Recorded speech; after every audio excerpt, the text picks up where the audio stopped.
Hello আসসালামু আলাইকুম everyone, আশা করি আপনারা সবাই ভালো এবং সুস্থ আছেন। ইন্টারেক্টিভ কেয়ারস এর আজকের এই ফ্রি মাস্টার ক্লাসে আপনাদের সবাইকে অসংখ্য অসংখ্য স্বাগত। সো আজকে আমাদের এই মাস্টার ক্লাসের বিষয়বস্তু হচ্ছে ইনভেস্টমেন্ট ইন স্টক মার্কেট। সেই আজকে আমাদের মাস্টার ক্লাস ইনস্ট্রাক্টর হিসেবে থাকছেন আকরামুল আলম ভাইয়া। ভাইয়া কাজ করছেন রয়্যাল ক্যাপিটাল লিমিটেডে হেড অফ রিসার্চ হিসেবে। সেই পুরো সেশনটা চলাকালীন আপনারা আপনাদের অডিও এবং ভিডিওগুলো অফ রাখবেন। আপনাদের যদি কোনো কোয়েশ্চেন থাকে সেটা আপনারা চ্যাটে লিখে জানাতে পারবেন। আমরা সেখান থেকে আপনাদের কোয়েশ্চেনগুলো নিব। ভাইয়া, the floor is all yours now. Okay, thank you. আসসালামু আলাইকুম সবাইকে। আমার পক্ষ থেকে আপনাদের প্রতি সম্মান জ্ঞাপন করছি এবং আন্তরিক অভিনন্দন জানাচ্ছি যে আমাদের আজকের এই মাস্টার ক্লাসে অংশগ্রহণ করার জন্য, এবং ইন্টারেক্টিভ কেয়ার্সকেও আমি এর সাথে আন্তরিকভাবে ধন্যবাদ জানাচ্ছি যে এরকম একটা মাস্টার ক্লাস বা এরকম একটা কোর্সের যে অ্যারেঞ্জমেন্ট করেছে সেই জন্য। তো বেসিকলি হচ্ছে স্টক মার্কেট সম্পর্কে সবারই কম বেশি একটা ইন্টারেস্ট থাকে ওয়ার্ল্ড ওয়াইড। তো স্টক মার্কেটের ব্যবসাটা আসলে অন্যান্য ব্যবসার মতো এত সিম্পলিস্টিক না, যাতে করে মানে খুব সহজেই করা যায় বা লিমিটেড নলেজে করা যায়, ব্যাপারটা এমন না। তো স্টক মার্কেটে আপনি যদি সাকসেসফুল ইনভেস্টর হতে চান, there are some necessary nuts and bolts that you have to deal with that. তো কিছু বেসিক আন্ডারস্ট্যান্ডিং আপনার আগে থেকেই লাগবে। এবং স্টক মার্কেটের র মেটেরিয়াল কিন্তু ইনফরমেশন। আপনি একটা ইনফরমেশনকে যত ভালো মতো প্রসেস করতে পারবেন, তত ভালো ডিসিশন আপনি মেকার হইতে পারবেন। তো আহ, আমি মোটামুটি আমার একটা পাওয়ার পয়েন্ট স্লাইড আছে, এটা আমি একটু প্রেজেন্ট করবো আপনাদের সাথে, যাতে করে আপনারা ভালোভাবে বুঝতে পারেন এটা সম্পর্কে। স্লাইডটা ওপেন করছি, আমি শেয়ার করছি, সাথেই থাকুন।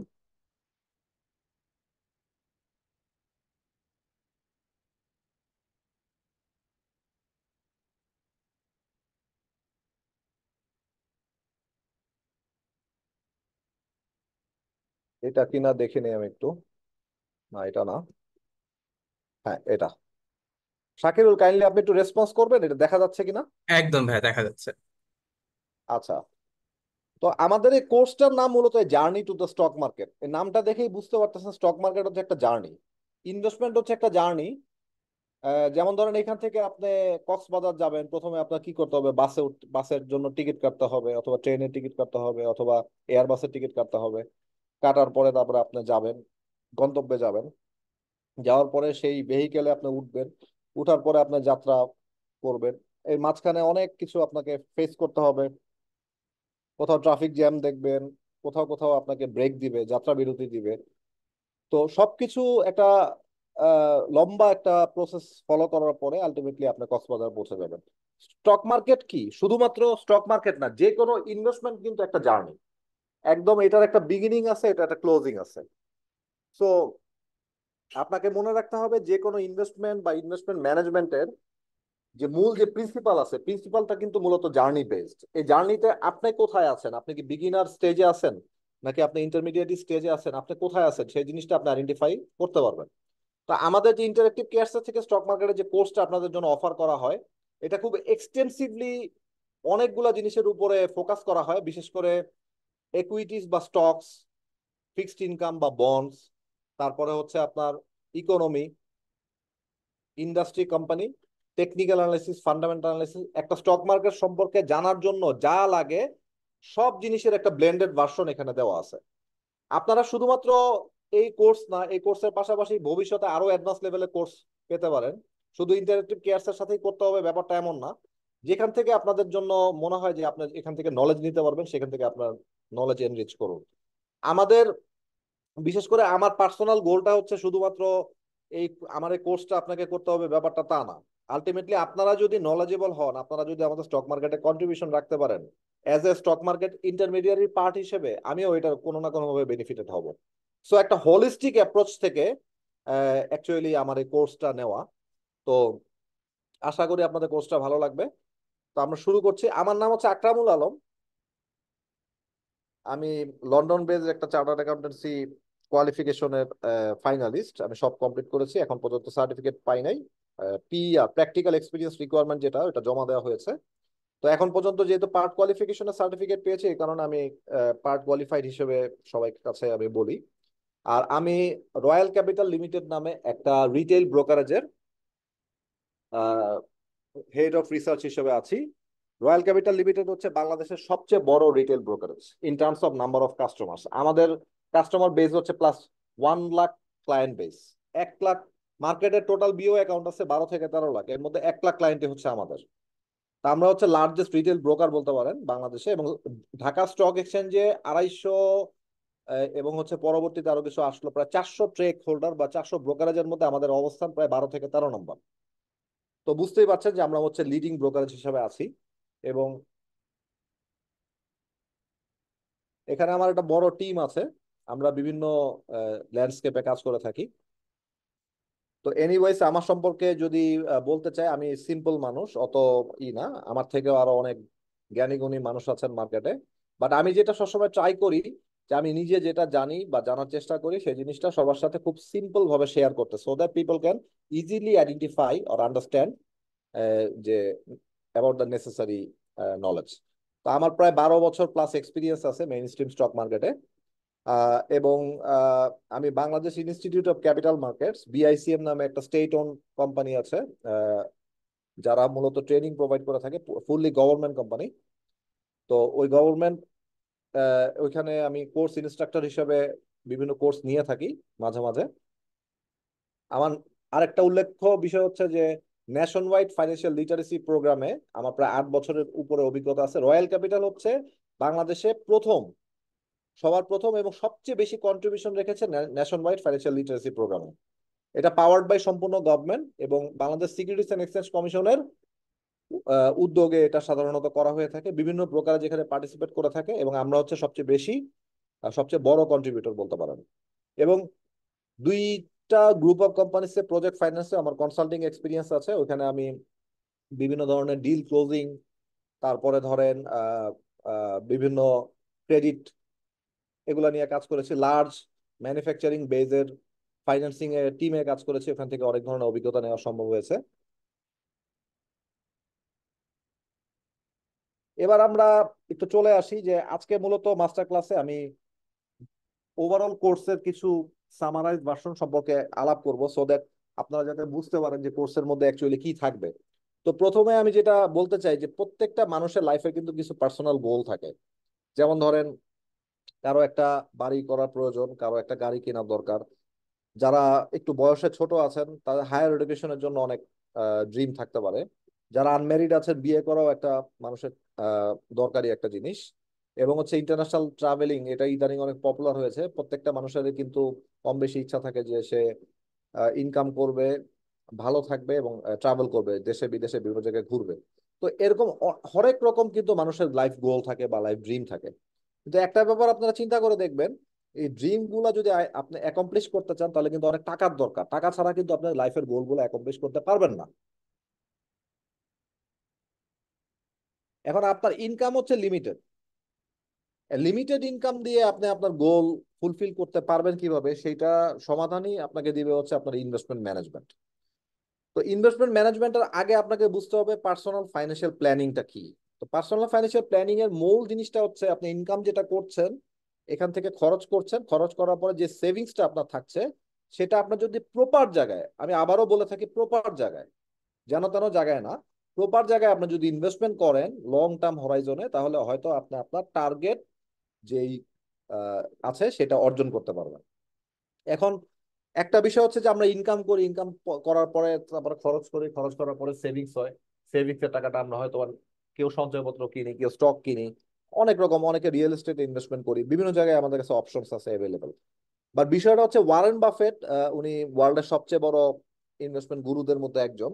উনি একটা কথা বলে থাকেন যে ইনকাম থেকে স্পেন্ডিং না, আগে ইনকাম থেকে আপনার টার্গেট সেভিংসটা আপনাকে রাখতে হবে, তারপরে যেটা থাকে সেটা থেকে খরচ করবেন। অর্থাৎ আমি ধরে নেই আপনার মাসে 1 লক্ষ টাকা ইনকাম, আপনার আহ, আগে বাজেট করতে হবে যে কতটুকু সেভিংস আপনার করা দরকার। সাপোজ এখন থেকে 5 বছর পরে আপনি একটা এক্সপেন্সিভ গাড়ি কিনতে চান, সেই গাড়িটার দাম হচ্ছে প্রায় 70 থেকে 80 লাখ টাকা। তা আপনার মাসে ধরেন 1 থেকে 1.5 লাখ টাকা বা 2 লাখ টাকা যে কোনো অ্যামাউন্টের একটা ইনকাম আছে বা হ্যান্ডসাম ইনকাম আছে। এখন এই ইনকাম থেকে আপনি কতটুকু সেভ করে কোথায় কোথায় ইনভেস্ট করলে আপনার ফাইন্যান্সিয়াল টার্গেট যেটা আছে, অর্থাৎ 70 লাখ টাকা যে টার্গেট আছে, সেই ফাইন্যান্সিয়াল টার্গেটটা আপনি ফুলফিল করতে পারবেন, সেটাকে কিন্তু আপনাকে ক্যালকুলেটিভ হতে হবে। ফাইন্যান্সিয়াল অ্যানালিস্ট যারা আছে তারা কিন্তু অনেক ক্যালকুলেটিভ ডিসিশন নেয়। এখন অলওয়েজ আপনার ক্যালকুলেশন বাস্তবতার সাথে মিলবে ব্যাপারটা এমন না, কিন্তু আপনাকে ক্যালকুলেশন করা দরকার এই কারণে যাতে করে আপনি আপনার ডিসিপ্লিন থাকতে পারেন, আপনার যেই অ্যাক্টিভিটি গুলো আছে এগুলো যাতে ডিসিপ্লিন হয়, এবং আপনার যে ক্যালকুলেশন বা এস্টিমেশন বা যে ফোরকাস্ট যেগুলো আছে এগুলো সবসময় আপনাকে একটা গাইড হিসেবে আপনাকে সবসময় সাপোর্ট দিবে। আপনি যদি কোনো একটা কাজ করার আগে মিনিমাম প্ল্যানটা না করে থাকেন তাহলে কিন্তু ওই কাজটা আপনি সাকসেসফুল হতে পারবেন না। অলওয়েজ যে প্ল্যান যেটা করেছেন এক্স্যাক্টলি ওরকম হবে তা কিন্তু না, কিন্তু প্ল্যানটা আমরা করি কেন, করার উদ্দেশ্য হচ্ছে যাতে করে আমার কাছে একটা বেঞ্চমার্ক বা একটা স্ট্যান্ডার্ড থাকে, যে স্ট্যান্ডার্ডটা ধরে আমি আমার কাজগুলো যাতে করতে পারি। সো এনিওয়েজ, আমি যেটা বলছিলাম যে কতটুকু আপনাকে সেভ করতে হবে আগে আইডেন্টিফাই করে নিতে হবে। সাপোজ ফর এক্সাম্পল ধরে নিলেন যে 50,000 টাকা করে মাসে আপনার সেভিংস করা দরকার। আপনার 1 লাখ টাকা যদি ইনকাম হয়, 50,000 বা 40,000 টাকা করে আপনাকে সেভ করতে হবে। তাহলে আগে আপনার সেভ করবেন, তারপরে যে টাকাটা থাকে সেই টাকাটা দিয়ে আপনি খরচ করে আপনার আহ, মাস চালানোর চেষ্টা করবেন, বা আপনার পার্সোনাল যেই এক্সপেন্ডিচার যেগুলো আছে সেগুলো ফুলফিল করার চেষ্টা করবেন। টার্গেট সেভিংস যেটা আছে সে টার্গেট সেভিংসটা আপনার টার্গেট ইনভেস্টমেন্ট অপশন গুলাতে সুন্দরভাবে অ্যালোকেট করে দিয়ে লং টার্ম একটা একটা ইনভেস্টমেন্টের অ্যাটিটিউড নিয়ে বসে থাকবেন, এবং একটা সুনির্দিষ্ট সময় পরে দেখবেন যে আপনি যেটা চিন্তা করেছেন মোরলেস কাছাকাছি একটা অ্যাচিভমেন্ট হয়েছে, যেটা দিয়ে আপনি হয়তো আপনার ড্রিম ফুলফিল করতে পারবেন। তো আমি আগাচ্ছি এই বিষয়ে। আহ, এখন এই কোর্সটাতে আপনারা অ্যাকচুয়ালি কি এনজয় করবেন, আপনারা একটা বেসিক কোয়েশ্চেন থাকতে পারে যে আমি যে পয়সা দিয়ে কোর্সটা করব এটা আমার জন্য কি ফিজিবল হবে কিনা। এখন কোর্সের মধ্যে কি কি থাকবে আপনারা একটু কাইন্ডলি দেখে নেন। প্রথমে হচ্ছে পার্সোনাল ফাইন্যান্সিয়াল প্ল্যানিং প্রসেসটা সম্পর্কে বলা থাকবে, যে কিভাবে আপনি আপনার ফাইন্যান্সিয়াল টার্গেটটা ফিক্স করবেন, কিভাবে কিভাবে আপনি সেভিংস করবেন, এই যে টোটাল যে বাজেটিং যেটা আছে এটা বাজেটিংটা সম্পর্কে আলাপ করা হবে। তারপর হচ্ছে ইনভেস্টিং থাম রুলস, ইনভেস্টমেন্ট করতে গেলে আপনার কোন কোন বিষয়গুলো লক্ষ্য রাখতে হবে, সেই বা ইনভেস্টমেন্টের যে পিলার, মেইন যে পিলার গুলো আছে সেই পিলার গুলো সম্পর্কে এখানে বলা থাকবে, কোর্স থেকে আপনারা পাবেন ডিটেইল। এবং পার্টিকুলারলি স্টকে কেন ইনভেস্ট করবেন বা শেয়ার কেন কিনবেন, বা কোম্পানির ইকুইটিতে আপনি কেন ইনভেস্টমেন্ট করবেন, কারণগুলো কি, অ্যাকচুয়ালি রিয়েল লাইফ এক্সাম্পল গুলো কি, রিয়েল লাইফ কজেস গুলো কি, এগুলো সম্পর্কে আপনারা জানতে পারবেন। Detail illustration of finance fundamental analysis, একটা কোম্পানি শেয়ার আপনি কিনবেন, ওই কোম্পানির ফান্ডামেন্টালস সম্পর্কে যদি না জানেন তাহলে ওই কোম্পানির শেয়ারে বিনিয়োগ করা আপনার জন্য কখনোই প্রুডেন্ট ডিসিশন হবে না। একটা কোম্পানির ফান্ডামেন্টাল অ্যানালাইসিসটা কিভাবে করতে হয়, খুব সহজে। আমরা জানি সবাই যে আপনাদের এখানে অনেক পেশাজীবী লোক থাকতে পারেন, এখানে অনেক স্টুডেন্ট থাকতে পারেন যাদের দৈনন্দিন অনেক কাজ থাকে। তো আপনাদের পক্ষে সম্ভব না একটা প্রফেশনালের মতো করে খুব ডিটেইল ফান্ডামেন্টাল অ্যানালাইসিস করা। বাট বিলিভ মি, আমাদের কোর্সটা যদি আপনারা প্রপারলি করতে পারেন, হ্যাঁ, এবং শিখতে পারেন এখান থেকে, তাহলে কিন্তু আপনারা খুব একটা শর্টকাট ওয়েতে ফান্ডামেন্টাল অ্যাকিউমেন্ট ড্র করতে পারবেন একটা পার্টিকুলার কোম্পানির ব্যাপারে। আমি কি বুঝাতে পেরেছি নাকি কাইন্ডলি? তো বিষয়টা হচ্ছে যে মিনিমাম আপনার যে রিসোর্সেস আছে বা মিনিমাম যে আপনার টাইম আছে, সেই রিসোর্স এবং টাইমটাকে আপনি কাজে লাগিয়ে আপনি পার্টিকুলার একটা কোম্পানি সম্পর্কে ফান্ডামেন্টাল অ্যানালাইসিস যেটা করা দরকার সেটা আপনি করতে পারবেন। তা আমার এই দীর্ঘ অভিজ্ঞতা থেকে আমি যা শিখেছি এইটার কিন্তু এন্ড রেজাল্টটাই কোর্সটাতে দেওয়ার চেষ্টা করেছি।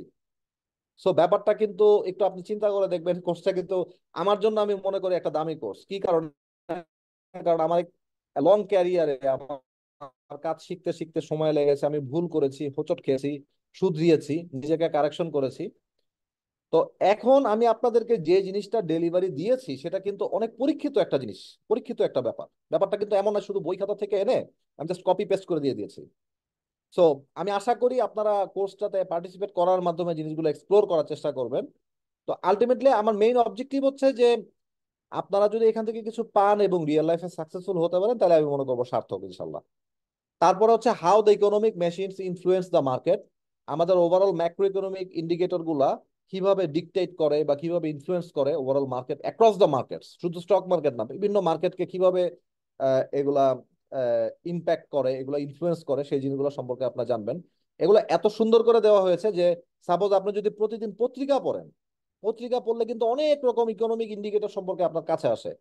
কোনোদিন পত্রিকা দেখবেন জিডিপি বেড়েছে, কোনোদিন দেখবেন ইনফ্লেশন কমেছে, এটসেট্রা, বিভিন্ন ধরনের প্যারামিটার নিয়ে, বিভিন্ন ধরনের ভ্যারিয়েবল নিয়ে কথাবার্তা থাকে। বাট আমি জিনিসটাকে এমনভাবে ডিজাইন করার চেষ্টা করেছি যে আপনি শুধুমাত্র আমাদের কোর্সটা করে যদি ম্যাক্রো ইকোনমি সম্পর্কে আমরা যা বলেছি সেটা সম্পর্কে যদি ভালো করে বুঝেন, একটা পেপার বা একটা পত্রিকা যদি রেগুলার পড়েন, that is enough for you to make any quick conclusion about the economy and markets. তারপর হচ্ছে practical guidance for industry analysis. এখন একটা ইকোনমি যদি ভালোভাবে চলে তাহলে সবগুলা যে সব ইন্ডাস্ট্রি যে ভালো করবে তা কিন্তু ব্যাপারটা তেমন না। দেয়ার are some sunrise industries, there are some sunset industries. কিছু কিছু ইন্ডাস্ট্রি ইকোনমিকে রিপ্রেজেন্ট করে, এগুলোকে সাইক্লিক্যাল ইন্ডাস্ট্রি বলা হয়। ইকোনমির আপস অ্যান্ড ডাউনের সাথে সাথে এই সব ইন্ডাস্ট্রিগুলোর আপস অ্যান্ড ডাউন হয়। আবার নন সাইক্লিক্যাল কতগুলো ইন্ডাস্ট্রি আছে যেগুলো ইকোনমির আপস অ্যান্ড ডাউনের সাথে খুব বেশি সম্পর্ক নাই, কিন্তু এগুলো গ্রোয়িং। আবার কিছু কিছু ইন্ডাস্ট্রি আছে যেগুলো কিন্তু অ্যাকচুয়ালি আন্ডার পারফর্মার, এগুলো আস্তে আস্তে হারিয়ে যাচ্ছে। তো how to identify the good industries, what are the techniques, what are the scientific techniques, as well as what are the art of finding those industries, এই দুইটা সম্পর্কে কিন্তু আপনাকে বলা হয়েছে।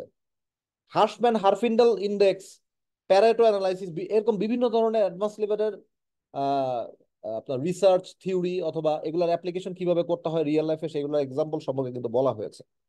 তারপর হচ্ছে টেকনিক্যাল রুটিন চার্ট অ্যানালাইসিস। সবাই যে ইনভেস্টমেন্ট করবেন ব্যাপারটা তা না, অনেকে ট্রেড করতে পারেন। There are lot of people who enjoy daily trading. ঠিক আছে, তো আমি তাদেরকেও দোষ দিব না, কারণ সবাই যে ইনভেস্টর হবেন ব্যাপারটা তা না, অনেকে ট্রেড করবেন। আর ট্রেডাররা যদি না থাকে তাহলে তো মার্কেট লিকুইডিটি থাকবে না।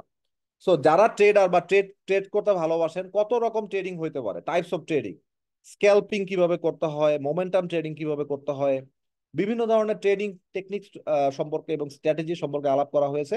At the same time technical chart analysis কিভাবে করতে হয় এটার একটা বেসিক ধারণা এখানে দেওয়া হয়েছে।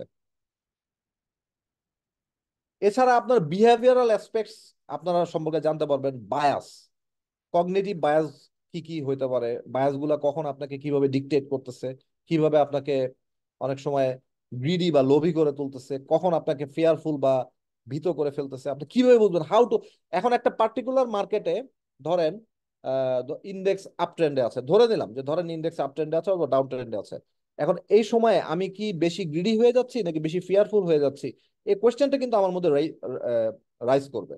সো কিছু কিছু সিমটম আছে যে সিমটম গুলো আপনি দেখলে আপনি বুঝতে পারবেন যে what is going to happen most likely, এইগুলা সম্পর্কে আপনারা বুঝতে পারবেন।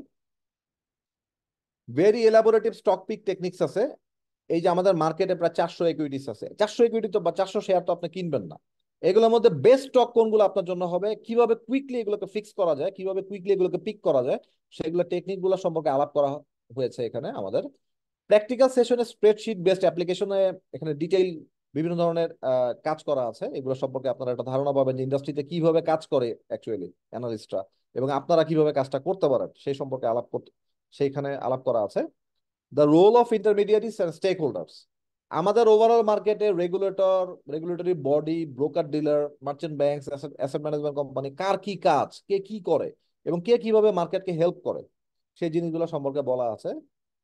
এবং ডেভেলপমেন্ট ইস্যুসে এখানে বলা আছে যে বিগত 10-12 বছরের মধ্যে মার্কেটে কি কি ডেভেলপমেন্ট অ্যাকচুয়ালি আমরা পেয়েছি বা হয়েছে সেগুলো সম্পর্কে।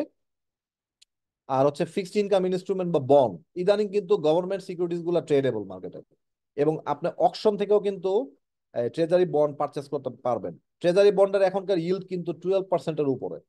আপনাকে ব্যাংকে ইন্টারেস্ট দিচ্ছে হচ্ছে 8 থেকে 9% অ্যাট মোস্ট ভালো ব্যাংকগুলোতে, আর সেখানে গভর্নমেন্ট আপনাকে গ্যারান্টিড রিটার্ন দিচ্ছে হচ্ছে 12%-এর উপরে। সো আপনার ট্রেজারি বন্ড ইনভেস্টমেন্ট করতে গেলে আপনাকে কি করা লাগবে, আপনি যদি ম্যাচুরিটি পর্যন্ত ধরে রাখতে চান তাহলে কোনটা দেখবেন, আপনি যদি ট্রেজারি বন্ড মাঝখানে ছেড়ে দিতে চান বা ট্রেড করতে চান আপনি কিভাবে দেখবেন, ইল্ড কার্ভ কি, বন্ড তো ইল্ড কার্ভে ট্রেড হয়, ইল্ড কার্ভ কিভাবে প্রজেকশন করবেন, কিভাবে আপনি বন্ডের ক্যাপিটাল গেইন অথবা লস আপনি অ্যান্টিসিপেট করবেন সেগুলো সম্পর্কে কিন্তু বলা আছে। ইভেন বন্ডের জন্য কিন্তু স্পেশাল কিছু পোর্টফোলিও আছে, bullet portfolio, barbell portfolio, ladder portfolio, এরকম বিভিন্ন ধরনের পোর্টফোলিও আছে যেগুলো কিন্তু আপনারা সাধারণত বই খাতাতে পাবেন না। এগুলো ইন্টারন্যাশনাল বেস্ট প্র্যাকটিস গুলা কি অ্যাকচুয়ালি, এবং এই পোর্টফোলিও গুলা কিভাবে অ্যাসেট অ্যালোকেশন করে সেই জিনিসগুলো সম্পর্কে আপনারা জানতে পারবেন। এবং তারপর হচ্ছে the art and strategies of managing portfolio, overall পোর্টফোলিওতে অ্যাসেট অ্যালোকেশন কিভাবে করতে হয়, আপনার পার্টিকুলার এক্সপেক্টেড রেট অফ রিটার্নটা জেনারেট করার জন্য কোথায় কত কত ওয়েট দিতে হবে, what are the formulas behind this, what are the logics and other things behind this, এগুলো সম্পর্কে বলা আছে।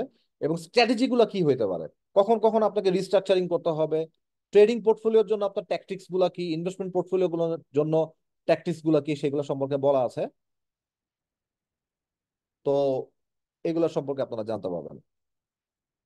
তো there are actually three pillars of investment, একদম ভেরি বেসিক, কিন্তু এটা ইগনোর করার কোনো ওয়ে নাই আমাদের। নাম্বার ওয়ান হচ্ছে রিটার্ন। একটা জায়গায় আপনি ইনভেস্টমেন্ট করলে return should be handsome. Return আপনাকে নমিনাল রিটার্ন হলে হবে না, তাহলে আপনার ইনভেস্টমেন্ট করে লাভ নেই, আপনার ব্যাংকে টাকা ফেলে রাখতে পারেন। আপনি কোথাও ইনভেস্ট করলে যদি ব্যাংকের থেকে অ্যাটলিস্ট 1.5 টাইমস অথবা 2 টাইমস রিটার্ন জেনারেট না হয়, তাহলে সেখানে ইনভেস্টমেন্ট করার কোনো অর্থ নাই। নাম্বার টু হচ্ছে liquidity. In case of any emergency আপনি যখন তখন টাকা যাতে লিকুইডেট করতে পারেন, অথবা আপনি সেল করে বিক্রি করে আপনার টাকা ক্যাশ করতে পারেন, এই ধরনের ফ্যাসিলিটি আপনার অবশ্যই থাকতে হবে। এবং নাম্বার থ্রি হচ্ছে security. That investment option should be backed by rules, regulation and regulatory framework, এবং ক্ষেত্র বিশেষে কোল্যাটারাল। আপনার প্রপার সিকিউরিটি বা প্রপার গভর্নেন্স যদি না থাকে, সেই সমস্ত ইনভেস্টমেন্ট অপশনগুলোতে সাধারণত ইনভেস্টমেন্ট করা উচিত না। এই তিনটা জিনিসের অনুপস্থিত আছে যেসব জায়গায়, সেসব জায়গায় কখনো ইনভেস্টমেন্ট করতে যাবেন না। আমরা অনেক সময় এই যে ইভ্যালের মতো অনেক ইনভেস্টমেন্ট স্কিম দেখি না, পনজি স্কিম, বিভিন্ন ধরনের ফ্রডুলেন্ট স্কিম দেখি, যেগুলোতে কিন্তু এই তিনটা জিনিসের উপস্থিতি একসাথে পাওয়া যায় না। ইভ্যালে আপনাকে বা এরকম ধরনের হাবিজাবি যেগুলো আছে, আপনাকে অনেক রিটার্ন দেওয়ার একটা বলতেছে, কিন্তু they can't provide the guarantee আপনাকে। হ্যাঁ, গ্যারান্টি দিচ্ছে, মৌখিক দিচ্ছে, এটা সেটা লামসাম করে দিচ্ছে, কিন্তু ওরা যে আপনাকে সিকিউরিটি যেটা দিচ্ছে সেটা কিন্তু ক্লিয়ার না আপনার কাছে, অথেন্টিক না। তো যতক্ষণ না পর্যন্ত আপনি এটা সিকিউরিটি বা নিরাপত্তা বোধ না করছেন, আপনার আসল টাকাটা আপনি ফেরত পাবেন, যতক্ষণ না পর্যন্ত আপনি এটা বুঝে পাচ্ছেন, ততক্ষণ পর্যন্ত সব জায়গায় ইনভেস্টমেন্ট করা উচিত না। এবং হচ্ছে লিকুইডিটি, আপনার যখন দরকার হবে আপনার টাকা কার কাছে বিক্রি করবেন। আপনার ধরেন যে কোনো একটা পঞ্জি স্কিম থেকে আপনার একটা প্রোডাক্ট পারচেস করেছেন, বা একটা ধরেন ডেস্টিনি যে কোর্স বাংলাদেশে ছিল না, তারা কি করছে, তারা বলছে যে আপনি ইনভেস্ট করেন, গাছ লাগাবো, গাছ বড় হবে, একসময় হেলিকপ্টার কিনতে পারবেন, এরকম অনেক ধরনের আকাশ কুসুম জিনিস দেখাইছে মানুষের, কিন্তু মানুষ এগুলো বুঝেও নাই। মানুষ যদি তিনটা জিনিস খেয়াল করতো, যে রিটার্ন, এই এত যে রিটার্ন আমাকে দিবে, হাউ দে মেক মানি, তারা এমন কি করে যে আমাকে এত রিটার্ন দিতে পারবে। So always ask the বড়োয়ার, ask the company how you make money, so that you can generate sufficient profit to distribute among the shareholders.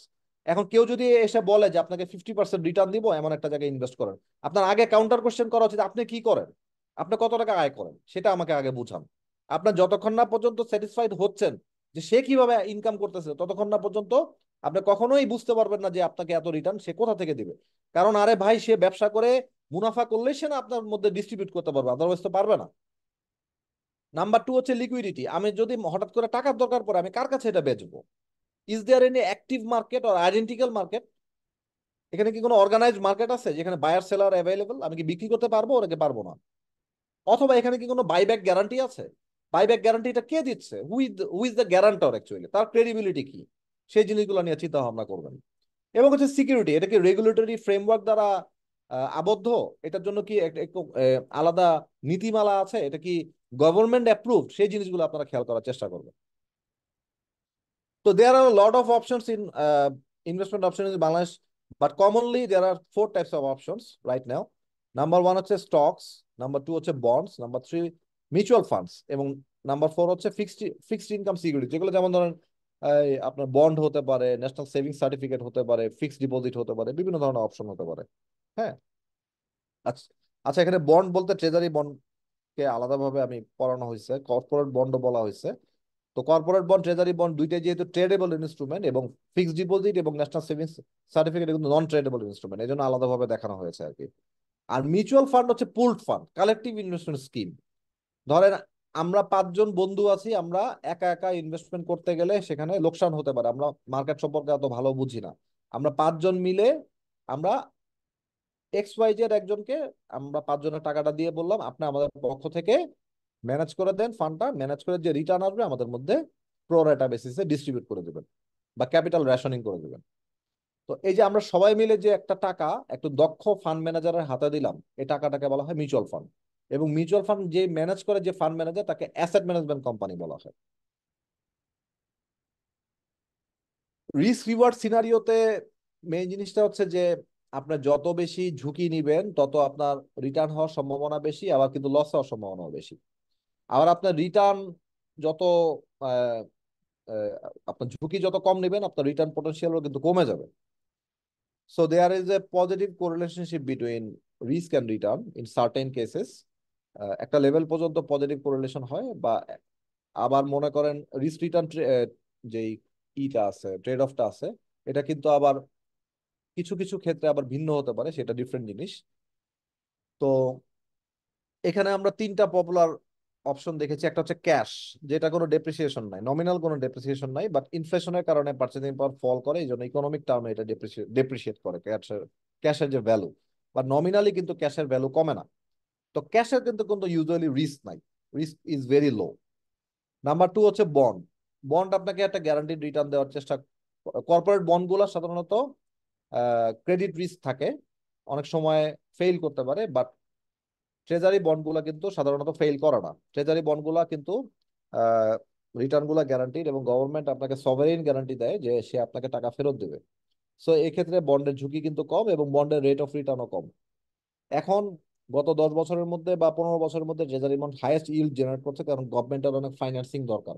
এখন বর্তমানে ইল্ড কার্ভ যদি আপনি দেখেন, যে প্রত্যেকটা মেয়াদি ট্রেজারি বন্ডে কিন্তু আপনার 12%-এর বেশি ইল্ড জেনারেট করতেছে, বাট এটা কিন্তু সবসময় থাকবে না। একটা সময় পরে গিয়ে কিন্তু এটা পিভট করবে, অর্থাৎ ইল্ড গুলা কমে যাবে। তো যেহেতু বন্ড বন্ডের রিটার্নটা এখন মোটামুটি হ্যান্ডসাম আছে, কিন্তু বন্ডের রিস্কও নাই, এই জন্য এটাকে মাঝখানে ক্যাটাগরিতে রাখা হয়েছে।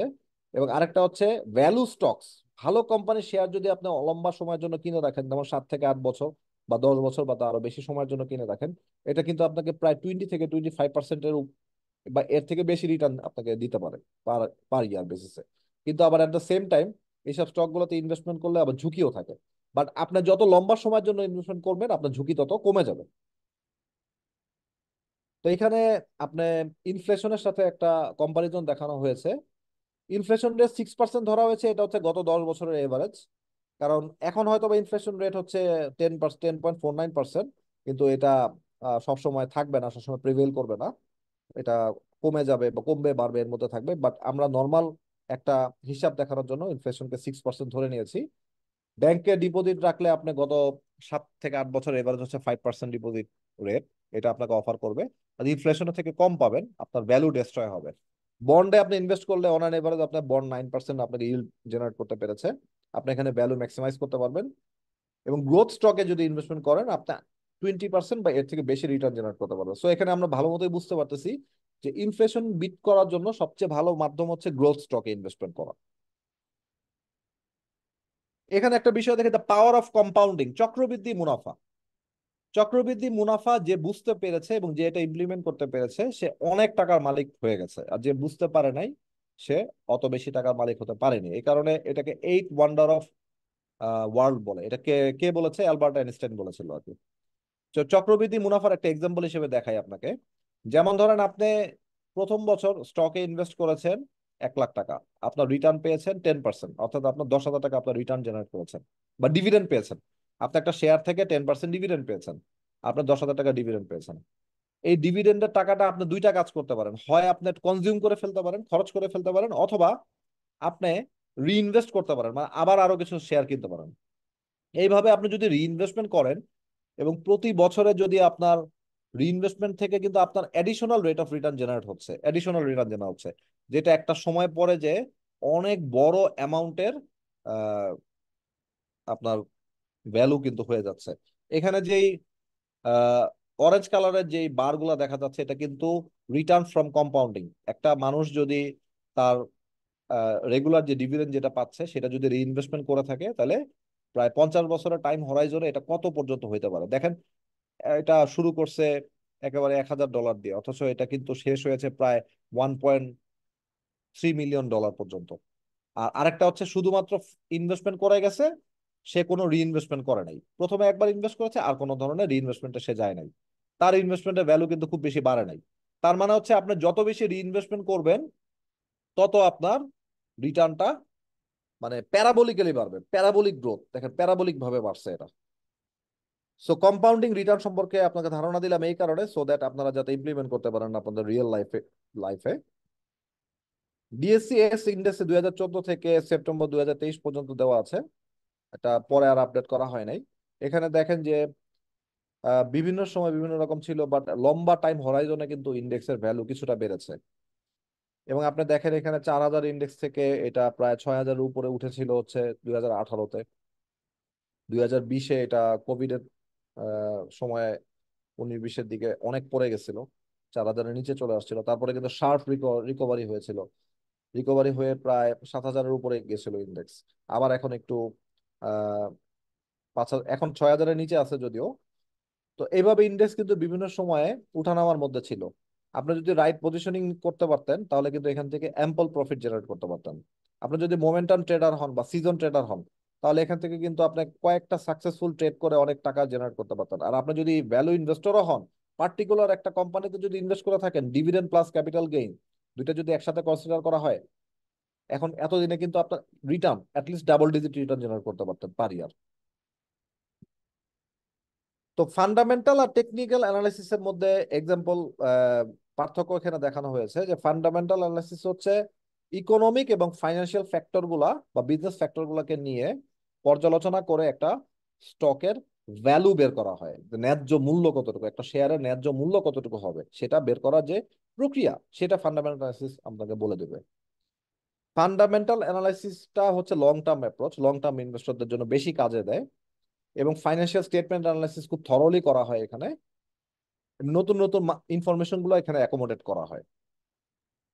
টেকনিক্যাল অ্যানালাইসিস হচ্ছে ট্রেডারদের জন্য বেশি দরকার, এবং টেকনিক্যাল অ্যানালাইসিস হচ্ছে হিস্টোরিক যে স্টকের যে মুভমেন্ট আছে, আপস এন্ড ডাউন আছে, সেগুলাকে পর্যালোচনা করে ভবিষ্যতে কিরকম হতে পারে সেটা একটা ট্রেন্ড বা সেটার একটা প্রিডিকশন ড্র করা।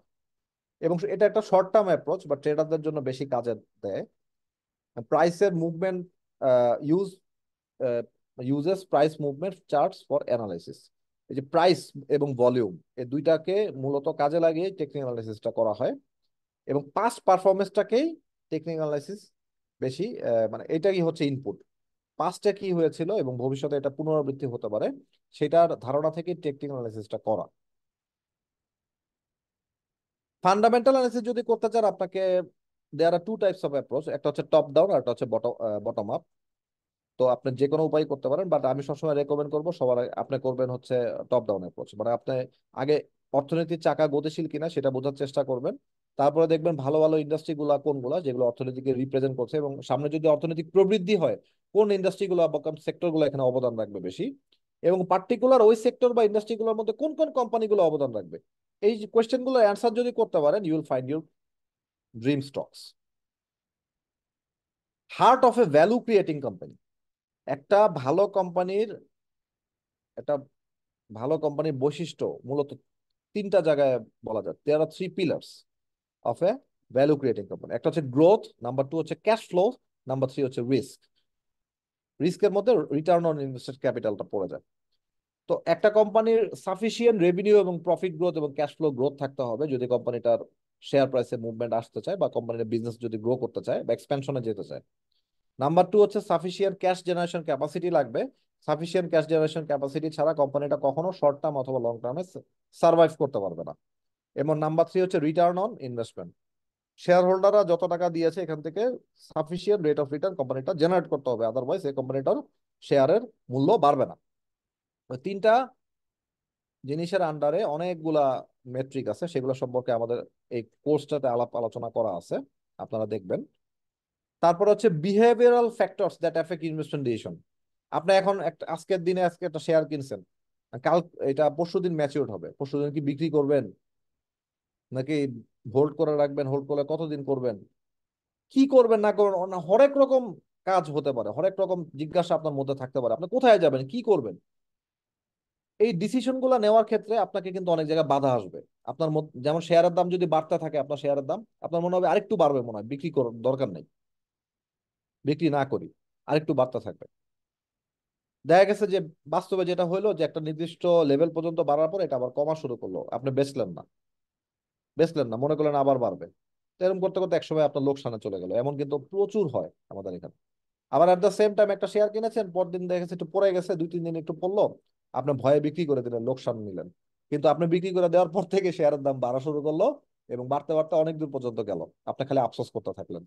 তো এই যে বিহেভিয়ারাল যেসব জিনিসগুলো আছে, এগুলো আপনার ডিসিশন মেকিং কে কিভাবে এফেক্ট করে এবং এখান থেকে বাঁচার উপায়গুলো কি কি, কোন কোন সিমটম গুলো দেখে বুঝবেন যে আপনার আপনার সাইকোলজিটাকে কন্ট্রোল করা উচিত, কিভাবে করবেন, সেগুলো সম্পর্কে আমাদের কোর্সে ডিটেইল আলাপ করা আছে।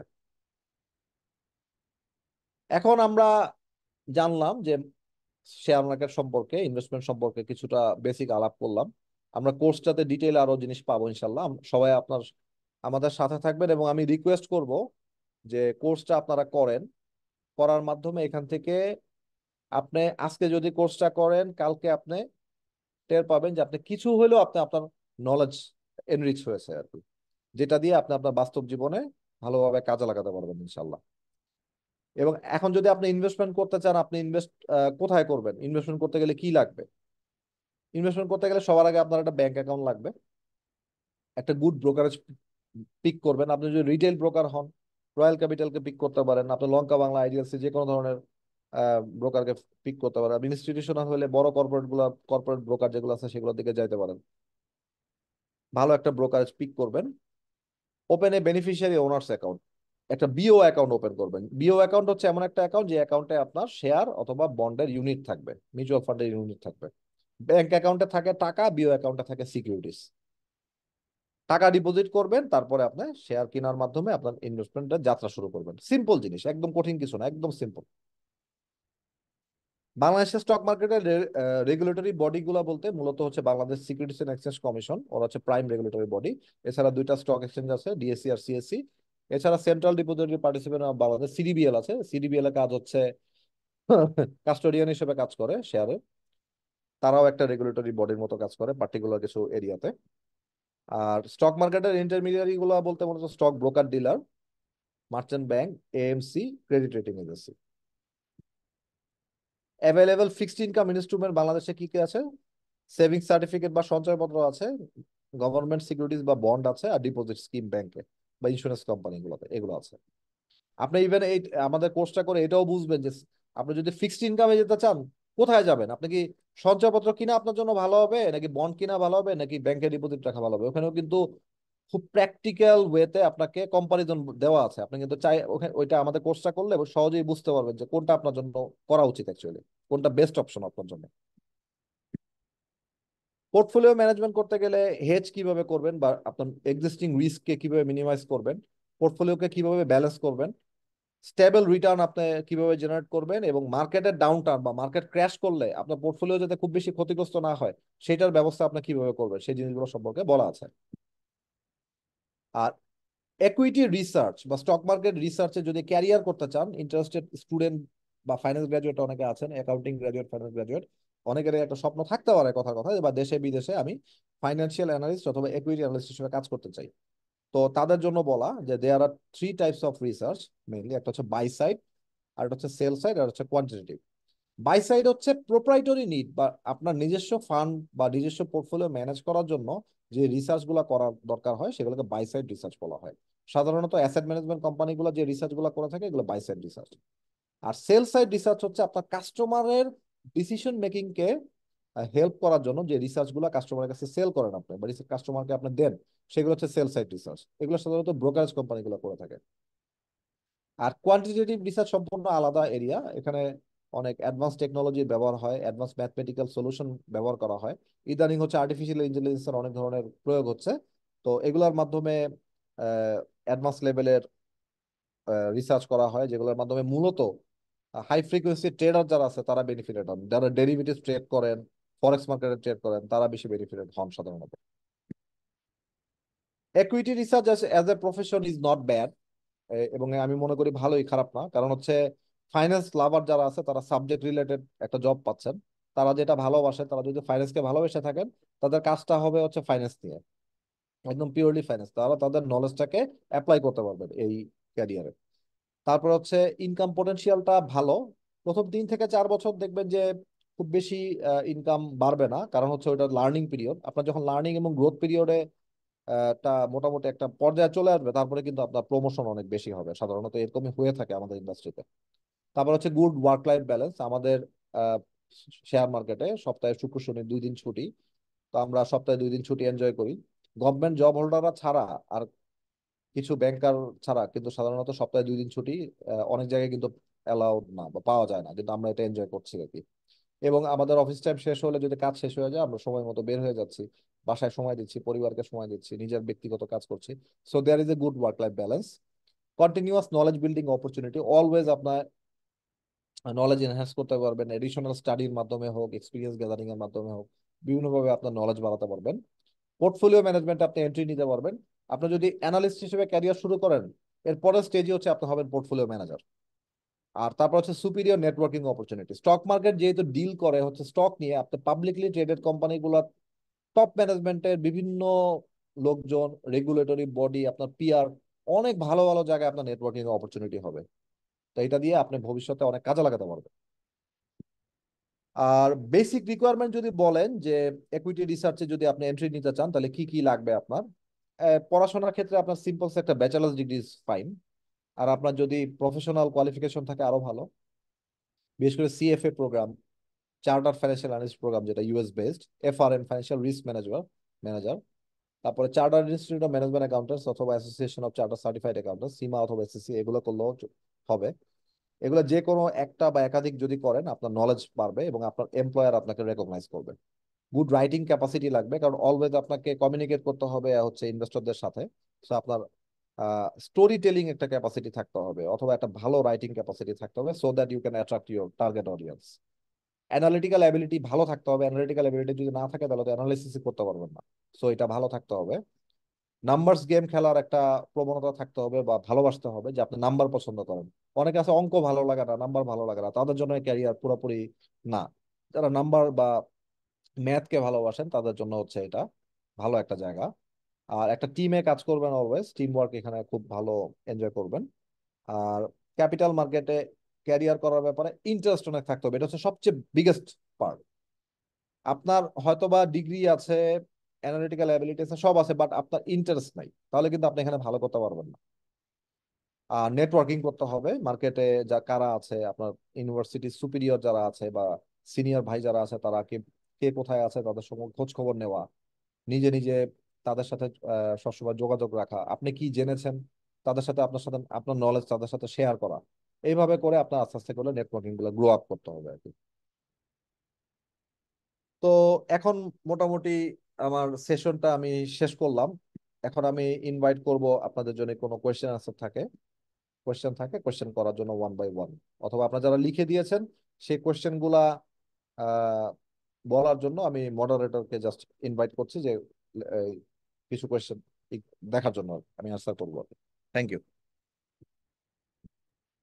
থ্যাংক ইউ ভাইয়া। সো আপনাদের যদি এখন কারো কোনো কোয়েশ্চেন থাকে আপনারা সেটা চ্যাটে লিখেও জানাতে পারেন, বা আপনারা চাইলে হ্যান্ড রেইজও করতে পারেন, আমরা আপনাদেরকে আনমিউট করার দেব। আচ্ছা, বা জি, আজকের এই মাস্টার ক্লাসটার জন্য যারা রেজিস্ট্রেশন করেছিলেন তারা আজকের ক্লাসটার রেকর্ডিংটা ইমেইলের মাধ্যমে এবং এসএমএস এর মাধ্যমে পেয়ে যাবেন। আচ্ছা, লিঙ্কটা আপনি একটু জাস্ট কপি করে কোথাও রাখতে পারেন, দেন আপনি জাস্ট ব্রাউজারে যে আপনাকে দিলেই হবে, বা আপনি চাইলে হচ্ছে interactivecares.com, ঠিক আছে, এই ওয়েবসাইটে যদি যান তাহলে হচ্ছে আপনি কোর্সটা ওইখান থেকেও দেখতে পারেন।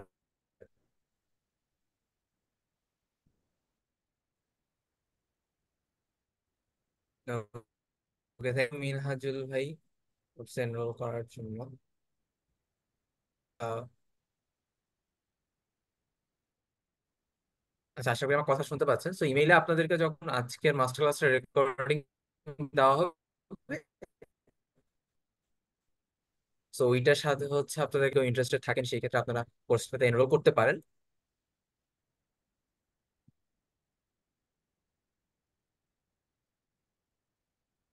এখানে আচ্ছা, question 30টা আসাদুজ্জামান ভাই জিজ্ঞেস করছেন 30টা ক্লাস কি লাইভ ভিডিও? জি, সরি আকরামুল ভাই, জি বলেন। না, অসুবিধা নাই, বলেন। হ্যাঁ ঠিক আছে, আপনি অ্যাড্রেস করে করে প্রত্যেকটা কোয়েশ্চেনের অ্যান্সার দেন। ভাইয়েরা কষ্ট করে আসছে, আমি চাই যে ওনারা যাতে আমাদের কাছ থেকে বেস্ট সার্ভিসটা পান আর কি। বলেন। হ্যাঁ জি। হ্যাঁ জি, জি। অবশ্যই অবশ্যই। আসাদুজ্জামান ভাই যে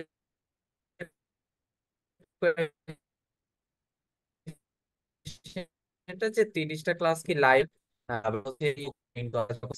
ফেসবুক গ্রুপে পোস্ট করতে পারবে। আর আবার আমরা কিছু প্রবলেম সলভিং লাইভ ক্লাসও অ্যারেঞ্জ করি, তো সেখানে আপনারা লাইভ ক্লাস জয়েন করে সাজেশন নিতে পারবেন। বাশির আহমেদ ভাই একটা কোয়েশ্চেন করেছেন আকমল ভাইয়া, আমি কোয়েশ্চেনটা আপনাকেই প্রশ্ন করবো। সেটা হচ্ছে, we know that some stakeholders are involved in money laundering, is it influential to impact the stock market, is it true? অবশ্যই অবশ্যই, কারণ আপনার মানি সাইফনিং, মানি লন্ডারিং বা যত ধরনের ফ্রডুলেন্ট অ্যাক্টিভিটিস হবে এগুলা স্টক মার্কেটের ভ্যালু ইরোশন করে। তো how to identify the fraud companies, so you will need to have good understanding about forensic analysis, forensic financial skill. Forensic accounting সবসময় আপনাকে বলে দিবে কিভাবে ফ্রড আইডেন্টিফিকেশন করতে হয়। তো ওরকম কিছু জিনিসও কিন্তু আমরা এখানে রেখেছি, যদিও খুব এক্সটেন্সিভ কোর্স, এটা আমি বিআইসিএম এ নিয়ে থাকি। কিছু বেসিক জিনিস সম্পর্কে আপনারা এখানে জানতে পারবেন, যে কিছু বেসিক রেশিওস আছে আপনার, স্লোয়ান রেশিও, ডিএনজেলো রেশিও, এরকম অনেক ধরনের রেশিও আছে। ওই রেশিও গুলো রান করলে আপনি বুঝতে পারবেন একটা পার্টিকুলার কোম্পানি আর্নিংস ম্যানিপুলেশন করে নাকি করে না। সো আপনি থ্যাংক ইউ ভাইয়া। আরেকটা কোয়েশ্চেন আসছে যে একটা কোম্পানির স্টক বাই করতে গেলে মেইনলি কি কি জানতে হবে?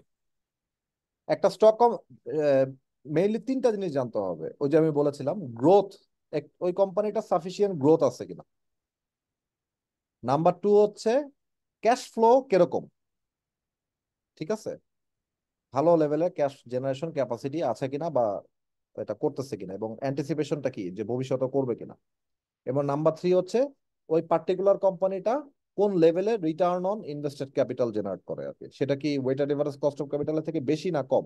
এই তিনটা কোয়েশ্চেনের অ্যান্সার যদি আপনি পান এবং তিনটা কোয়েশ্চেনের অ্যান্সার যদি আপনি দেখেন যে একটা পার্টিকুলার কোম্পানি প্রত্যেকটাতে কোয়ালিফাই করেছে, তাহলে আপনি ওই কোম্পানিটাকে একটা ভালো কোম্পানি বলতে পারবেন। তারপর আপনি ভ্যালুয়েশন করে দেখবেন, আন্ডার ভ্যালুড হতে পারে, ওভার ভ্যালুড হতে পারে, তখন আপনি ইনভেস্টমেন্ট করবেন আর কি। আশা করি বুঝতে পেরেছেন।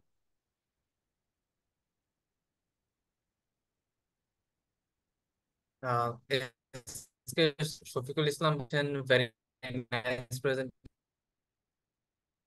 কথা থ্যাংক বোঝা ইউ যাচ্ছে না, শফিক ভাই। ইন্টারনেট আচ্ছা, মনে হয়। রাসেল কবির ভাই একটা কোয়েশ্চেন করেছেন ভাইয়া যে ডিএসই ইন্ডেক্স। আচ্ছা সরি, এখন কি বোঝা যাচ্ছে? এখন হ্যাঁ, এখন ঠিক আছে, জি বলেন। হ্যালো আকমল ভাই, শুনতে পাচ্ছেন? হ্যাঁ হ্যাঁ, শুনতে আচ্ছা, পাচ্ছি, বলেন। তো ভাই রাসেল ভাই যে একটা কোয়েশ্চেন করেছেন যে ডিএসই ইন্ডেক্স একটু বুঝিয়ে দেন প্লিজ, 4,000 থেকে 8,000 এটা কি বোঝায়? 8,000 না, এটা একটা লম্বা টাইম হরাইজনে ইন্ডেক্স বিভিন্ন জায়গায় ছিল, সর্বনিম্ন 4,000-এর নিচে নামছিল, সর্বোচ্চ 7,300 বা 400 পর্যন্ত উঠেছিল আর কি। তো এখানে কিন্তু প্রায় মানে ডাবল একটা দেখতে পাচ্ছি আর কি।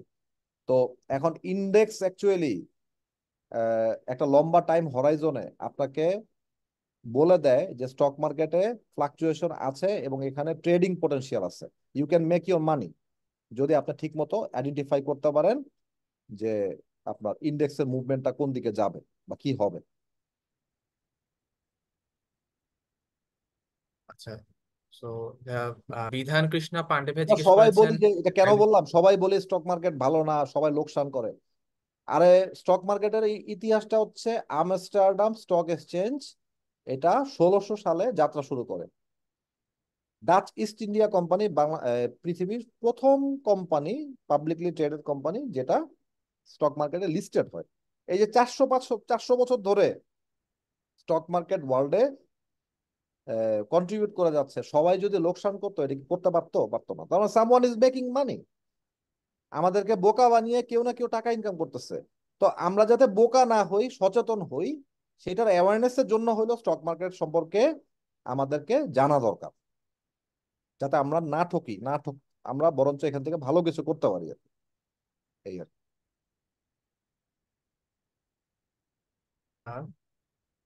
So, বিধান কৃষ্ণা ভাইয়ার কোয়েশ্চেনটা ছিল ভাইয়া যে, I want to know why the price of Square Pharma became so low in 2011 or 2012। 2011 আর 12-এ স্কয়ার কেন লো ফার্মার ছিল? প্রাইস, জি, স্কয়ার ফার্মার প্রাইস কেন লো ছিল? 11 আর 12-এ, আচ্ছা, স্কোয়ার ফার্মার মেন জিনিসটা কি, স্কোয়ার ফার্মার প্রমোটার যারা আছেন তারা সাধারণত শেয়ার প্রাইসটা একটা অ্যাকসেপ্টেবল রেঞ্জের মধ্যে রাখতে পছন্দ করেন। প্র্যাকটিসে দেখা গেছে যে যখনই শেয়ার প্রাইস অ্যাবনর্মালি পড়ে যায় তারা তখন এখানে বাল্ক স্কেলে বাই দেন। আবার এবারও দেখা গেছে যে যখন শেয়ার প্রাইস অনেক বেশি মানে অ্যালার্মিং ওয়েতে বাড়ে বা উল্টাপাল্টা ট্রেডিং হয়, তখন তারা এটাকে ডিকটেট করেন, সেল প্রেসার দিয়ে দেন। তো এটা বলতে পারেন যে প্রমোটটা ড্রাইভেন। কিন্তু স্কয়ার ফার্মার তখন প্রাইস এত কম ছিল কারণ তখনকার ফান্ডামেন্টাল কন্ডিশন অনুযায়ী রিলেটিভলি প্রাইস যতটুকু থাকা উচিত ছিল ততটুকুই ছিল। কিন্তু গত 10 বছরে কিন্তু স্টক স্কয়ার ফার্মার আপনার আর্নিংস অনেক গুণ বেড়েছে, যার কারণে প্রাইসও অনেক বেশি ম্যাক্সিমাইজ হয়েছে। কিন্তু একটা মজার বিষয় হচ্ছে আপনাকে খেয়াল করতে হবে, যে আমি বললাম না হারফিনটাল হার্সম্যান ইন্ডেক্স, এটা আপনাকে বলে দিবে যে একটা পার্টিকুলার কোম্পানি গ্রোথ পটেনশিয়াল কতটুকু আছে। স্কয়ার হচ্ছে একটা ম্যাচিউরড কোম্পানি, এটা গ্রোথটা হচ্ছে অর্গানিক গ্রোথ ইন নেচার। এটা আপনাকে একটা স্টেবল এবং লো রিটার্ন দিবে, আপনার রিস্কটাও অনেক কম থাকবে। বাট এটা কিন্তু আপনার ইউনিকর্ন বা হাই গ্রোথ স্টক না, যে যে কিনা কম্পিটিটিভ ল্যান্ডস্কেপে গ্রো করার অনেক অপশন আছে। সো আপনাকে বুঝে নিতে হবে যে কতটুকু প্রপোর্শনেটলি কতটুকু আপনি ম্যাচিউর কোম্পানিতে ইনভেস্টমেন্ট করবেন, কতটুকু আপনি গ্রোথ স্টকে ইনভেস্টমেন্ট করবেন, সেই জিনিসটা কিন্তু আপনাকে বুঝে নিতে হবে আর কি। হ্যাঁ, square farmer in fact company growth rate হচ্ছে এখন প্রায় 9.6%-এর মতো, একসময় এটা 12% ছিল। তো যদি কোয়েশ্চেন করেন ওয়াই, আমি বলবো যে ফার্মাসিউটিক্যালস মার্কেটে 19 থেকে 20% মার্কেট শেয়ার হচ্ছে স্কয়ার ফার্মার একা, এবং এখানে প্রায় 258টা কোম্পানি রেজিস্টার্ড কোম্পানি আছে। ও একা এখানে 20%, 1/5 জায়গা দখল করে থাকে। এখন ও যদি আরো বড় হতে হয় বা মার্কেটে যদি এক্সট্রা বা অনেক বড় লেভেলে ভ্যালুয়েশন ক্রিয়েট করতে হয়, this company has to go, must have to grow for acquiring another company. Particular কিছু স্টেজ আছে যেখানে কোম্পানিগুলা মার্জার বা অ্যাকুইজিশন ছাড়া গ্রো আপ করতে পারে না খুব বড় ভাবে। ঠিক আছে?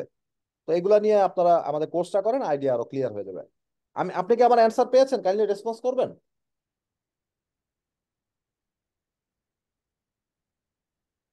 আনমিউট করে আপনি রেসপন্স করতে পারেন।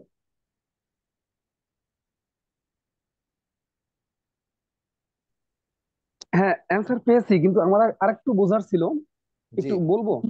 বলেন বলেন। মানে স্কোয়ার ফার্মা দেখছি যে 2010 সালে 4,000 বা 5,000 টাকা ছিল এর প্রাইসটা, হঠাৎ করে 11 বা 12-র দিকে অনেক ও কমে বুঝছি, আসলো ওটা 200 টাকা, স্প্লিট এইটা। হয়েছিল, তখন ফেস ভ্যালু ছিল 100 টাকা, এখন পরে হয়েছে 10 টাকা।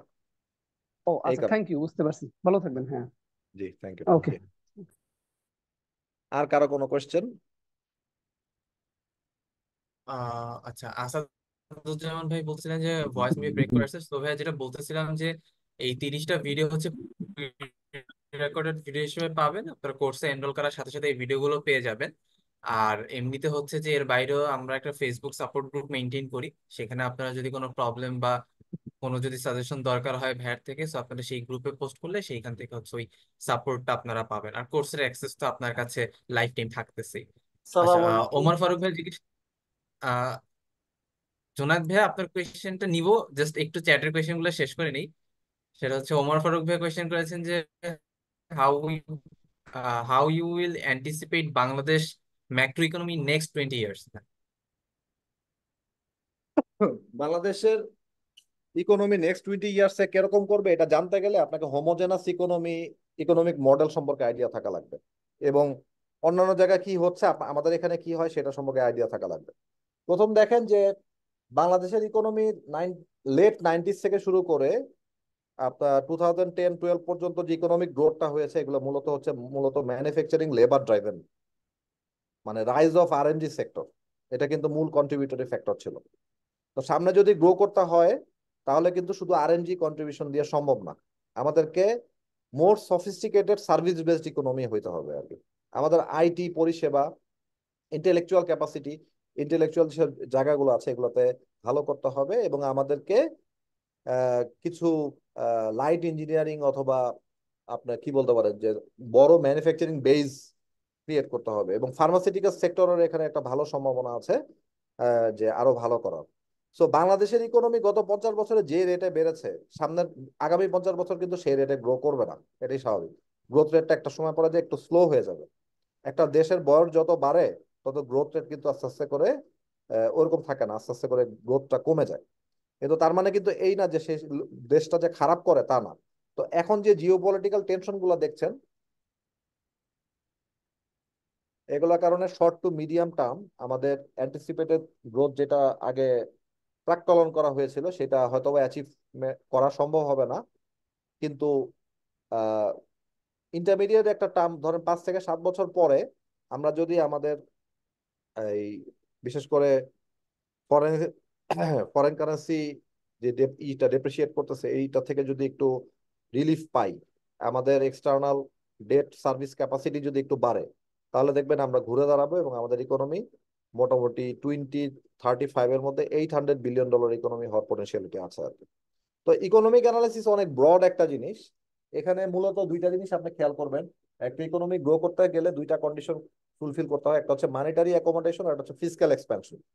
মানে মানিটারি অ্যাকোমোডেশন বলতে বোঝায় হচ্ছে ইনফ্লেশন রেটটা সবসময় একটা অ্যাকসেপ্টেবল রেঞ্জে থাকবে, খুব বেশি বাড়বে না। আর ফিসক্যাল এক্সপ্যানশন বলতে বোঝায় হচ্ছে যে আপনার যে বাজেট আছে, budget should be quality budget এবং budget should be expanded. Budget যত বড় হবে আপনার ইকোনমিক অ্যাক্টিভিটি তত বাড়বে। হ্যাঁ, এবং বাজেট ডেফিসিটটাও খুব বেশি বড় হওয়া যাবে না। আপনার রিয়েলিস্টিক বাজেট যদি করেন এবং বাজেটের ইমপ্লিমেন্টেশনটা সঠিকভাবে যদি করেন, দুর্নীতি যদি কম করেন বা না করেন, তাহলে সেক্ষেত্রে কিন্তু আপনার বাজেট ডেফিসিট খুব বেশি থাকার কথা না। তো এই দুইটা জিনিসের সমন্বয়ের মাধ্যমে কিন্তু ক্যাপিটাল ফর্মেশনটা হয় বা ইকোনমিক গ্রোথটা হয় আর কি। আর আরো অনেক ব্যাপার আছে, প্রাইভেট সেক্টরের গ্রোথ গুলা ড্রাইভ করার জন্য একটা নতুন ক্রেডিট সাইকেল ক্রিয়েট করতে হবে, যেটা কিনা আসতে আরো কিছু সময় লাগবে, কারণ ব্যাংকগুলোতে রিফর্মের দরকার। তো আমরা হয়তোবা আরো কিছুদিন, আরো কয়েক বছর টাইম দিতে হবে যে বাংলাদেশের ইকোনমিটাকে আবার নতুন করে নতুন একটা সাইকেল ক্রিয়েট করার জন্য আর কি। আশা করি আমার পয়েন্টগুলো সম্পর্কে আপনি বুঝতে পেরেছেন। যদি কোনো রেসপন্স থাকে কাইন্ডলি বলতে পারেন।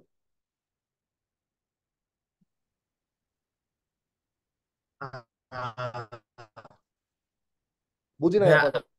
আশিকুর রহমান ভাই জিজ্ঞেস করেছেন স্টক ব্রোকার কিভাবে, স্টক ব্রোকার, কিভাবে ডেইলি অপারেশনস রান করে। স্টক ব্রোকাররা ডেইলি মার্কেট ওপেনের সময় ট্রেডাররা তাদের কম্পিউটার ওপেন করে, ট্রেডিং যে টার্মিনাল আছে সেটা ওপেন করে, তারা ফোনে buy order sell order receive করে, সে অনুযায়ী অর্ডার গুলো এক্সিকিউশন করে, ডে এন্ডে ক্লোজ করে। তারপর কিছু বুকস অফ অ্যাকাউন্টস আছে সেগুলো মেনটেন করে, যে ডে এন্ডে দেখে যে কতগুলো শেয়ার বাই হয়েছে সেল হয়েছে। এটা হচ্ছে শেয়ারের ক্ষেত্রে। আবার ফান্ডের ক্ষেত্রে, টাকার ক্ষেত্রে কতগুলা রিকুইজিশন আছে, ফান্ড উইথড্রল রিকুইজিশন আছে, কতগুলো ডিপোজিট হয়েছে। এ টাকার ব্যালেন্স এবং শেয়ারের ব্যালেন্স যখন মিল হয়, রিকনসাইল করে, রিকনসিলেশন করলে তখন তারা বুঝে যে পার্টিকুলার একটা ডে সাকসেসফুল হয়েছে। এর মধ্যে আরো অনেক ধরনের রেগুলেটরি অ্যাক্টিভিটিস আছে, যেমন ধরেন মার্জিন কল, ফোর্স সেল, তারপরে ডেবিট মনিটরিং, অনেক ধরনের অ্যাক্টিভিটিস আছে, সেগুলো রেগুলার চলতেই থাকে যাতে নন কমপ্লায়েন্স কোনো ভাবে না হয়। তো এটা হচ্ছে মোটামুটি নাটশেল বলতে পারেন একটা ব্রোকারেজ যেভাবে ডে টু ডে অপারেট করে আর কোর অ্যাক্টিভিটিস হচ্ছে এগুলো। আর এর পাশাপাশি ভ্যালু অ্যাডেড সার্ভিস গুলোর মধ্যে হচ্ছে আপনার রিসার্চ সাপোর্ট গুলো দেয়, রান টাইম রিসার্চ সাপোর্ট আছে, তারপরে মর্নিং কল রিসার্চ সাপোর্ট আছে। হ্যাঁ, বিভিন্ন ধরনের আরো অনেক ধরনের কাস্টমাইজ বা টেইলর রিসার্চ সাপোর্ট আছে। আইটি আপনার ইনফ্রাস্ট্রাকচার রিলেটেড অনেক ধরনের আইটি সলিউশন থাকে, সেগুলোর ব্যাপারে অনেক ধরনের ডেভেলপমেন্ট করা হয়। এটা প্রতিদিনের ব্যাপার না, এটা প্রজেক্ট বেসিসে হয় সাধারণত। কারণ আলটিমেটলি একটা ভালো স্টক ব্রোকারের বৈশিষ্ট্য হচ্ছে তাদের ব্রোকারেজ সার্ভিসটা আপনার দোরগোড়ায় পৌঁছায় দেওয়া আর কি। যে যত বেশি টেকনোলজিক্যালি অ্যাডভান্স ব্রোকারেজ, তার সার্ভিসটাই আলটিমেটলি আপনি নিবেন, এটাই স্বাভাবিক। এই জিনিসগুলো হয় আর কি সাধারণত। বুঝতে পেরেছেন? আচ্ছা, জয়গোপাল ভাই জানতে চান, আহ, ওকে, সমস্যা নাই, so বলেন, কন্টিনিউ করেন।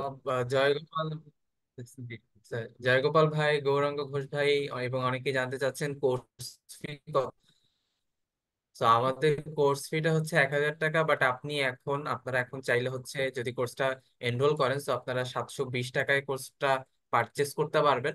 তো সেই ক্ষেত্রে আপনাদেরকে একটা প্রোমো কোড ইউজ করতে হবে, আপস্কিল 28। আমি চ্যাটে মাত্র আবার ডিটেলসটা দিয়ে দিয়েছি। আর হুমায়ুন রশিদ ভাই জিজ্ঞেস করেছেন কোর্সে এনরোল করলে ক্লাসের ভিডিও গুলো কি একবার দেখা যাবে নাকি ডাউনলোড করে রেখে দেওয়া যাবে। আপনি ভিডিওগুলো ডাউনলোড করতে পারবেন না, কিন্তু আপনি ভিডিওগুলো যখন ইচ্ছা তখনই ওয়েবসাইট থেকে দেখতে পারবেন। আপনাদের কাছে কোর্সের অ্যাক্সেসটা হচ্ছে লাইফ টাইম থাকবে। লাইফ টাইম বলতে যতদিন আপনার একটা পার্টিকুলার ইমেইল দিয়ে কোর্সটা এনরোল করতে, সো আপনার যতদিন ওই ইমেইলটা ভ্যালিড থাকবে ততদিন আপনি এই কোর্সের ভিডিওগুলো যখন ইচ্ছা তখনই দেখতে পারবেন। সেটা নিয়ে সমস্যা নেই, কিন্তু ভিডিওগুলো ডাউনলোড করে আপনি রাখতে পারবেন না। হুম, আচ্ছা আমরা আর আর একটা দুটো কোয়েশ্চেন নিবো ভাইয়া। সো মোহাম্মদ রাহি ভাইয়া জিজ্ঞেস করেছেন একটা কোম্পানি যদি রাইট শেয়ার ইস্যু করে তাহলে কি ওই কোম্পানির শেয়ার পরে বাই করা কতটুকু ভালো হবে? আচ্ছা, দেখেন, রাইট শেয়ার কিন্তু একটা share issue. Right right issue করে যে টাকাটা কোম্পানি পাবে, সে টাকাটা ওই কোম্পানিটা কোথায় ইনভেস্ট করবে এবং ওখান থেকে কি ধরনের রেট অফ রিটার্ন অ্যাচিভ হবে, এই কোশ্চেনের অ্যান্সারটা আপনাকে করতে হবে।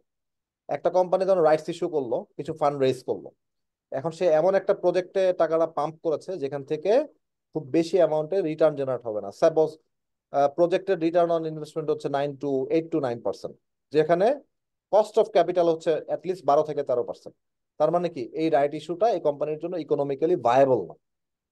তো এরকম ফাইন্যান্সিয়াল অ্যানালিসিসের মাধ্যমে আপনি বুঝতে পারবেন যে রাইট ইস্যু করলে কোম্পানিটার ভ্যালু বাড়বে না কমবে।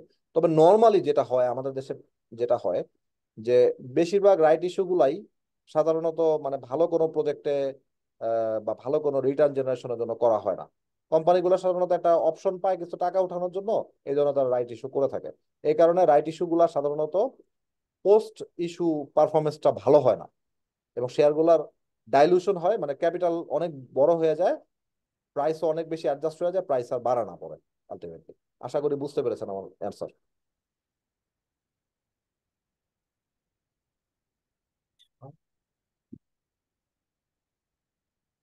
আহ, মোহাম্মদ রিফাত উদ্দিন ভাইয়া জানতে চেয়েছেন লং টার্ম ইনভেস্টমেন্ট নিয়ে কিছু যদি বলতেন।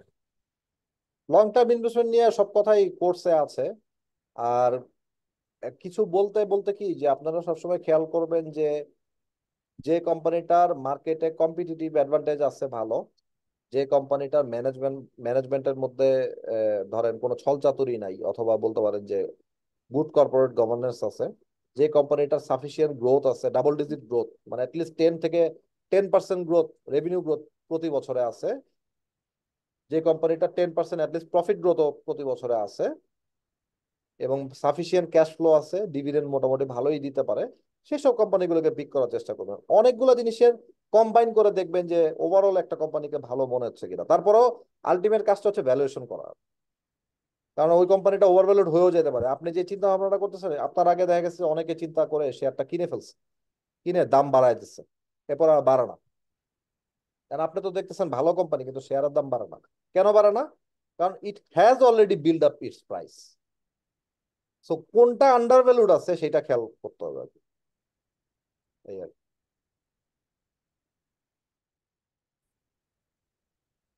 আচ্ছা, তো আমাদের সেশনটা প্রায় 1 ঘন্টা ক্রস করে ফেলছে, অনেক ধরেই চলছে। সো আপনাদের সবাইকে অসংখ্য ধন্যবাদ যারা এতক্ষণ আমাদের সাথে ছিলেন, এখনো 128 জন আছেন। তো আসলে আমাদের ইচ্ছা ছিল যে আপনাদেরকে ইনভেস্টমেন্ট নিয়ে, স্টক মার্কেট ইনভেস্টমেন্ট নিয়ে একটা প্রপার গাইডলাইন দেওয়া। তো আশা করি আপনাদেরকে ওই গাইডলাইনটা আমরা দিতে পেরেছি। এর বাইরে যদি আপনারা কেউ আমাদের এই কোর্সটা নিয়ে ইন্টারেস্টেড থাকেন, তো আপনারা তো যে কোনো সময় ইন্টারেক্টিভ কেয়ার্স এর ফেসবুক পেজে মেসেজ দিতে পারবেন, বা ওয়েবসাইট থেকেও কোর্সটা আপনারা দেখে নিতে পারবেন যে এখানে কোন কোন বিষয়গুলো কাভার করা হবে। এবং আপনার যদি আরো কোয়েশ্চেন থাকে সেটাও আপনার আমাদের ফেসবুক পেজে যে কোনো সময় message. Thank you so much এত সুন্দর একটা সেশন নেওয়ার জন্য। আপনি যদি পারমিশন দেন তাহলে আজকের সেশনটা আমরা এখানে এন্ড করবো। হ্যাঁ, থ্যাংক ইউ। সবাই ভালো থাকবেন, সবাই সুস্থ থাকবেন, এবং সবার একটা সুন্দর ভবিষ্যৎ কামনা করি। সবার যাতে আপনারা পার্সোনাল লাইফে এবং আপনাদের কর্পোরেট আপনাদের প্রফেশনাল লাইফে সব দিক দিয়ে সাকসেসফুল হন, সেই দোয়া কামনা করে আমি আজকে এখানে সেশন শেষ করছি। সবাইকে আসসালামু আলাইকুম, আল্লাহ হাফেজ।